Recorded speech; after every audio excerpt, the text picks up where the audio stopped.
দেখুন এটা সিওয়াইটি original headlight bulb এসছে, নতুন লেন্স সিস্টেম এসছে, সাদা হলুদ একসঙ্গে আছে। এটাকে ওপেন করে টেস্ট করে নিচ্ছি এখনই কতটা ব্রাইটনেস আছে। দেখুন এটাকে ওপেন করে নিয়েছি, নতুন মডেলের লেন্স আছে, সিওয়াইটি অরিজিনাল একদম আছে, প্রচুর ব্রাইটনেস হবে। তো চলো ব্রাইটনেসটা চেক করে নিই।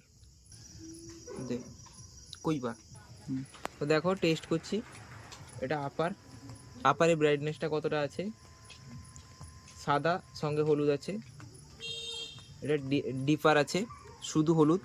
ব্রাইটনেসটা দেখো, টাচ করে সেটি উপরে লাইট করতে, ব্রাইটনেসটা কতটা দেখো, সামনে বাইক একটা যাচ্ছে তার ব্রাইটনেস দেখো, এটা মারার পরে কতটা ব্রাইটনেস, পুরো ভিজিবিলিটি অনেকটাই দূর যাচ্ছে। এবং সঙ্গে লাল ডিআরএল আছে, ওই যে লাল ডিআরএল আছে, দেখতেই পাচ্ছেন প্রচুর ব্রাইটনেস হবে।